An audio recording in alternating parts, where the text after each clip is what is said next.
Sir ಅರ್ಧ ಗಂಟೆ ಪ್ರಶ್ನೆ ಪತ್ರಿಕೆಯನ್ನು ಲೇಟ್ ಆಗಿ ಕೊಟ್ಟರು ಅನ್ನುವಂತ ಆರೋಪ ಬಂದಿದೆ. ಇದು ವಾಟ್ ಇಲ್ಲ ನೋಡಿ, ಕೆಲವು ಕಡೆ ಏನಾಗಿದೆ, ಇದು ನಿಮ್ಮ ಎನ್ವಲಪ್ ಏನಿದೆ ಅದ್ರಲ್ಲಿ ಬದಲಾಗಿದೆ. ಪಕ್ಕದ ರೂಮಿಗೆ ಹೋಗೋದು ಬಿಟ್ಟು ಈ ರೂಮಿಗೆ ಸಹಜವಾಗಿದೆ. ಇದನ್ನು ಕೂಡ ತಮ್ಮ ಗಮನಕ್ಕೆ ತಂದಿದ್ದೆ. ಯಾವ್ಯಾವ ಅಂಶಗಳನ್ನು ನಾವು ಪರಿಗಣಿಸ್ತಾ ಇದ್ದೀವಿ, ಪರಿಶೀಲನೆ ಮಾಡ್ತಾ ಇದ್ದೀವಿ, ಅವೆಲ್ಲನೂ ಕೂಡ ಹೌದು. ಎಲ್ಲನೂ 100% ಸರಿಯಾಗಿ ನಡೀತದೆ ಅಂತಿಲ್ಲ. But we have taken every step. Standard operating procedure ಏನು, ಯಾವ ರೀತಿ ಮಾಡಬೇಕು, ಏನು ನಡೆಸಬೇಕು ಅಂತ ಮಾಡಿದ್ದೀವಲ್ಲ. ಹೊಣೆಗಾರಿಕೆನೂ ನಾವು ಹಾಕಿದ್ದೀವಿ, ಫ್ಲೈಯಿಂಗ್ ಸ್ಕ್ವಾಡ್ಗಳು ಮಾಡಿದ್ದೀವಿ. ಇದಕ್ಕಿಂತ ಹೆಚ್ಚು ಏನು ಮಾಡೋಕ್ಕಾಗ್ತದೆ? ಆ್ಯಂಡ್ ಈವನ್ ನಾವು ಈಗ ನೋಡಿ, ಸಕಲೇಶ್ಪುರ ಲೈನು, ರೈಲ್ವೆ ಲೈನು, ಪ್ರಕೃತಿ ವಿಕೋಪದಿಂದ ಅದು ಟ್ರೈನೇ ಬಂದಿಲ್ಲ. ಸಾಕಷ್ಟು ಮಕ್ಕಳಿಗೆ ಅನಾನುಕೂಲ ಆಗಿದೆ. ಅದು ಯಾವಾಗೋ ಒಂದ್ಸರಿ ಆಗೋಂಥ ಘಟನೆಗಳು. ಅವರಿಗೆ ಪಾಪ ಹೇಗೆ ನ್ಯಾಯ ಕೊಡಿಸ್ಬೇಕು ಅವೆಲ್ಲ ನಾವು ಪರಿಶೀಲನೆ ಮಾಡ್ತೀವಿ. ಬಟ್ BJP ಅವ್ರ ಹತ್ರ ಎಕ್ಸಾಮ್ ಹೇಗೆ ನಡೆಸೋದು, ಯಾವ ರೀತಿ ರೆಕ್ರೂಟ್ಮೆಂಟ್ ಮಾಡೋದು ನಾವು ಕಲಿಬೇಕಾಗಿಲ್ಲ. ಯಾವ ಥರ ಇದೆ ಅಂದರೆ ಕೇಂದ್ರ ಶಿಕ್ಷಣ ಸಚಿವರನ್ನ ರಾಜೀನಾಮೆ ಈಗ ಆಯ್ತು ರೀ, ಪ್ರತಿಭಟನೆ ಮಾಡಕ್ಕೆ ಹೇಳಿ, ಹೇಳ್ತಾ ಇದ್ದೀನಲ್ಲ, 25 ದಿನ ಮಾಡಲಿ, ಹಂಗರ್ ಸ್ಟ್ರೈಕ್ ಮಾಡಲಿ. ಅದಾದ್ಮೇಲೆ ನಾವು ಕಾನೂನಾತ್ಮಕ ಕ್ರಮ ತಗೊಳ್ಳೋಣಂತೆ.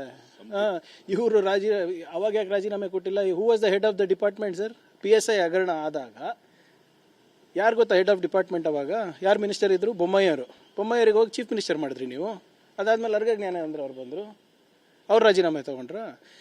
ನಾನು ಹೇಳ್ತಾ ಇದ್ದೀನಿ, I have nothing to learn either from mister R. Ashok or from mister Vijayendra or from the BJP party. ನೋಡಿ, ಇದು ಯಾವುದು ಜೆನ್ಯೂನ್ ಆಗಿ ಯಾವುದಿದೆ, ಈ ಪ್ರಕೃತಿ ವಿಕೋಪದಿಂದ ಯಾವತ್ತೂ ಕೂಡ ಆಗಿರಲಿಲ್ಲ. ಸೊ ಅದನ್ನು ಯಾವ ರೀತಿ ಮಾಡಬೇಕು, ಯಾಕಂದರೆ ಅದು ನಮ್ಮ ರೂಲ್ನಲ್ಲಿ ನಾನು ಓದಿರೋ ಹಾಗೆ ಅದು ಎಲ್ಲೂ ಬಂದಿಲ್ಲ, ನ್ಯಾಚುರಲ್ ಡಿಸಾಸ್ಟರ್ ಇದು ಅಂತ. ಬಟ್ ನೋಡಬೇಕು, ವಿಲ್ ಎಕ್ಸಾಮಿನ್.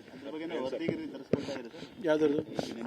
ವಿಜಯಪುರದ ತರಿಸ್ತೀವಿ ನೋಡಿ. ಆಗಲೇ ಯು ಕೆನಾಟ್ ಡಿಸ್ರಪ್ಟ್ ಎಕ್ಸಾಮಿನೇಷನ್. ಭಾಳ ವರ್ಷಗಳಾದ್ಮೇಲೆ ಆಗ್ತಾ ಇದೆ. ನನಗೆ ಅವಕಾಶ ಸಿಗ್ತಾ ಇಲ್ಲ ಅಂತ ಪಾಪ ಬರೋರಿಗೂ ಅವಕಾಶ ಇರಬಾರ್ದಾ? ಯಾರು ಬರೆದಿದ್ದಾರೆ? ಈಗ ಇಂಥ ಒಂದು ಇನ್ಸಿಡೆಂಟಿಂದ ಮತ್ತೆ ಕೋರ್ಟಿಗೆ ಹೋಗ್ತಾರೆ. ಜೆನ್ಯೂನ್ ಸ್ಟೂಡೆಂಟು, ನಾನ್ ಜೆನ್ಯೂನ್ ಸ್ಟೂಡೆಂಟು, ನಾವು ಬರೆದಿದ್ದೀವಿ, ಅವ್ರು ಬರೆದಿಲ್ಲ. ಸಮಾಧಾನದಿಂದ ಬರೆದುಬಿಟ್ಟಿದ್ರೆ ಮುಗ್ದೆ ಹೋಗ್ತಾ ಇತ್ತಲ್ಲ. ಆಮೇಲೆ ಏನಿದ್ರು ನಾವು ಇದೀವಲ್ಲ. ಹೌದಪ್ಪ, ಸರ್ಕಾರ ನಿಮ್ಗೆ ಆಕ್ಸೆಸಬಲ್ ಇಲ್ಲ, ಮಂತ್ರಿಗಳು ನಿಮ್ಗೆ ಸಿಗ್ತಾ ಇಲ್ಲ ಅಂದರೆ ಓಕೆ, ಸಿಗ್ತೀವಲ್ಲ, ಅವ್ರು ಹೇಳಿದೆಲ್ಲ ನಾವು ಮಾಡಿದ್ದೀವಲ್ಲ. ಇವತ್ತು 74,000 ಹುದ್ದೆಗಳನ್ನು ಭರ್ತಿ ಮಾಡ್ತಾ ಇದ್ದೀವಿ ಅಂದರೆ ಅದು ಅವರ ಕರೆಗೆ ಹೋಗೊಟ್ಟೆ ಮಾಡ್ತಾ ಇರೋದಲ್ಲ. We are committed.